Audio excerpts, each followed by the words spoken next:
Welcome to Stormin Chocolate. I'm Stormin Norman.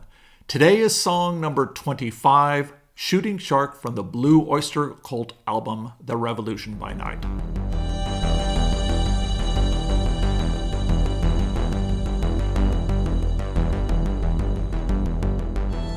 It sometimes seems like we're doing these songs in reverse order, from the latest to the earliest.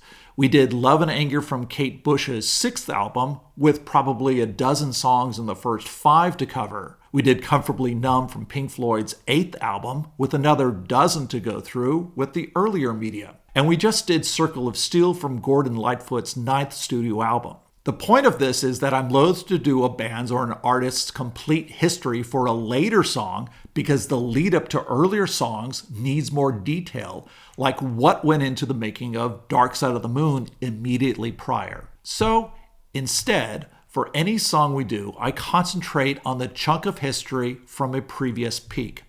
Today's song, then, is the next studio album after Fire of Unknown Origin from 1981, which contained the hit Burning for You, and with Extraterrestrial Live in between.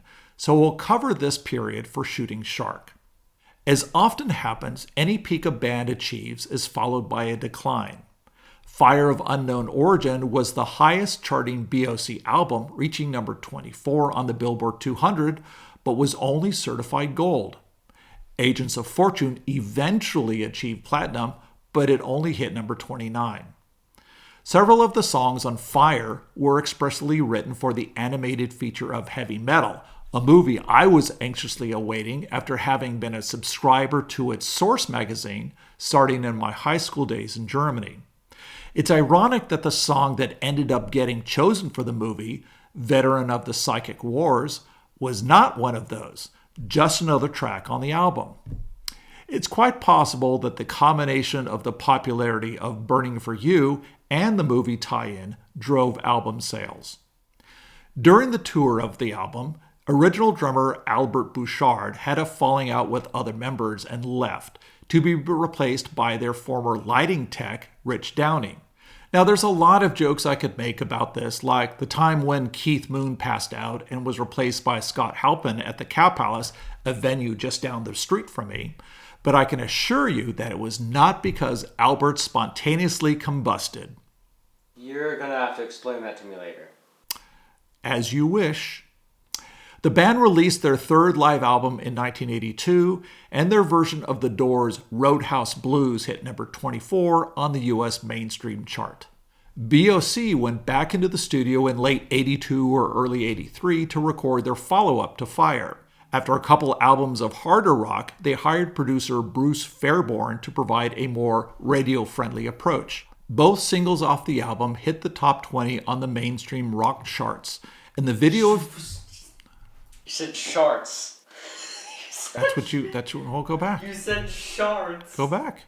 Both singles off the album hit the top 20 on the mainstream rock charts, and the video of Shooting Shark got some decent rotation on MTV.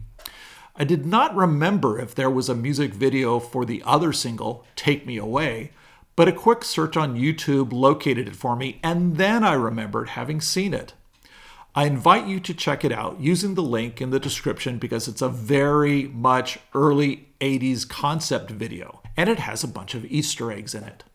The video for Shooting Shark, on the other hand, really stayed with me, and mainly because of the image of Buck Dharma tracking the shooting shark as it flies across the sky. This left a kernel of interest in my mind for about 20 years until I heard it again. And here I'll give kudos for BOC and their management for creating another concept video. One even better than for Take Me Away. But I don't rely on the video for my love of the song, which is all about the music and the lyrics. Again, I encourage you to watch the video for its historic characteristics. There are 2 things that grab me about the music. First is the constant drum beat outside of the choruses, and now that I think of it, it might be similar to the synth beats of Corazon. Dot, da, da, da, bump, bump, dot, da, da, dot. It seems that I'm drawn to this. The second is the echoing guitar where Buck plays the first 2 chords, and then in the next bar, Richie in the video echoes those chords. Using different guitars and likely different effects, they sound very different, and to my ear, the echoed chords are harder and stronger. The lyrics have an A-B, A-B, A-B structure, with the final chorus having some modifications that wrap up the song. The song is also unique in my book, or at least atypical, in that it has room for 3 to 4 guitar solos. You can see this directly in the live video where Richie Castellano takes the first solo after the first chorus, Buck taking the solo after the second chorus, and then each of them taking turns after the last chorus. On the album cut, the first one is a sax solo, the second one guitar, and then at the end it starts with a sax and then ends with the guitar. Now, I'm not complaining. I love the sax solos by Mark Baum, and the guitar solos are very good. I'm just implying that the song is lengthy, over 7 minutes, but you get these embedded treats. Now, what about the lyrics? Unless I'm proven wrong... You've proven long. Unless I am proven wrong later in this playlist, I think that this is the greatest nerd love song ever. By this I mean you take a talented D&D player or an avid science fiction fantasy reader and you give him a crush, and if he has any pretensions to poetry, then this is the kind of masterpiece you'll get. However, there are 2 metaphors at work in the song. First, there is the occult part where we have a magic man doing divinations during the verses, and then we have the train, as in choo-choo train metaphor, in the choruses. And finally, before we start, it seems like a lot of the lyrics you'll find online are not the official lyrics. For instance, most times it says that the first line is, "Well, I'm up there beside the magic man, and I clearly hear, well, I bumped inside the magic man." That first line makes more sense than the second one, but it's still not a great line. I've had years making the second line work, so here's my take on the first verse. Well, I bumped inside the magic man, and he laid some tricks on me. He said, "You do need help, my friend," I whispered. Obviously. Our protagonist, in his haste, has rushed into the diviner's tent and bumped into him. And the man did a first triage of the situation, saying, "Boy, you've got it bad," and gets the response, "No shish, Sherlock." See, that works perfectly well. Then we go on. He led a spread of Jackson Queens, and he bade me take my pick. But every face it had your face, I cried out, "I am sick." So now the cards come out, but all the roads lead back to the crush. And our protagonist bemoans the trap that he's in and can't get out of. And the great thing about this final line of "I am sick" is that it leads directly to the chorus. Sick of hauling your love around, wanna run the train alone. But the engine tracks straight through your heart and weighs me like a stone. So here's that train metaphor, and it's all over.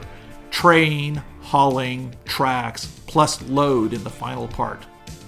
And this final part of the chorus gets a little obscure, but you expect that from our nerd poet.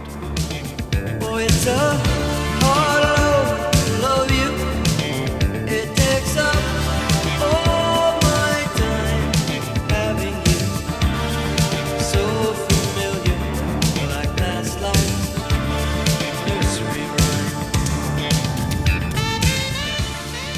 The second verse starts with our guy trying to get rid of the aching by tossing out all of the memorabilia he's collected, pictures, voicemail, etc.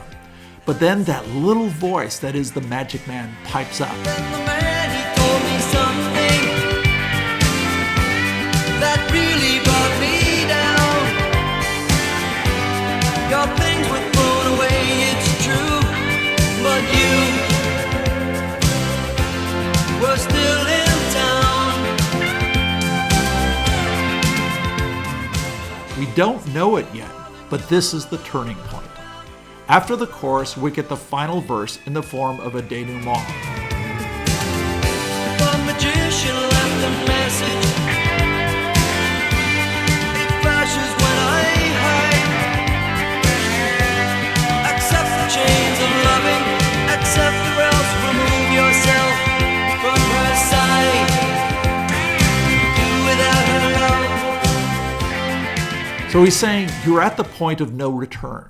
You have the power to get yourself out of this mess, or else you're just going to have to resign yourself to love. And what is the choice that gets made? And I lay back to the steel chain.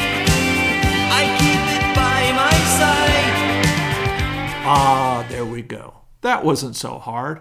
I hope the two of you are happy. Smiley face. The final chorus, as I said, is a little different from the other two. The first two lines get a companion set of lines where he sings, 3 times I've sent you back from me.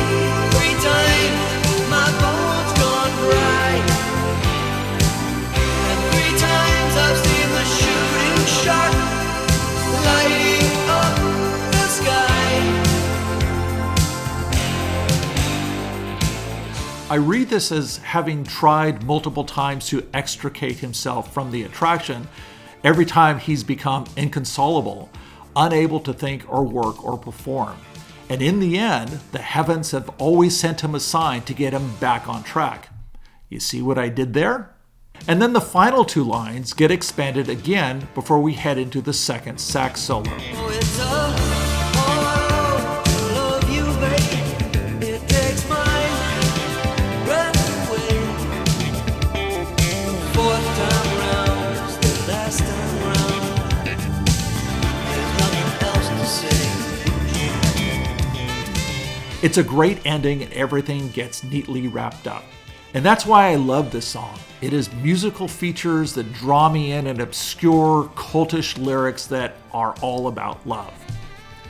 In addition to the album cut and the music videos mentioned, I've also linked to a live performance from 2014 which has the current new members, Richie Castellano on rhythm, co-lead guitar, and Jules Rodino on drums.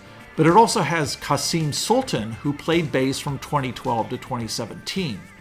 In the video for ETI, which was song number 1, the bassist is Danny Miranda, who was a member twice, from 95 to 2004 and from 2017 to the present. There's a couple of reasons why I mentioned this. Richie plays the first guitar solo and he comes out and he kills it, like he's not only auditioning for his job, but he's playing for his planet. And second, Kasim is playing the hell out of his bass, slapping it around like it owes him money. You do hear some playfulness in this bass on the album, but not this grabbing the elastic, as Greg Lake sang. So that's Shooting Shark from BOC and their album, The Revolution by Night. Next time, we'll delight in the fragrance of the Black Delilah we find in Patrick O'Hearn's El Dorado. We'll see you then. Bye-bye.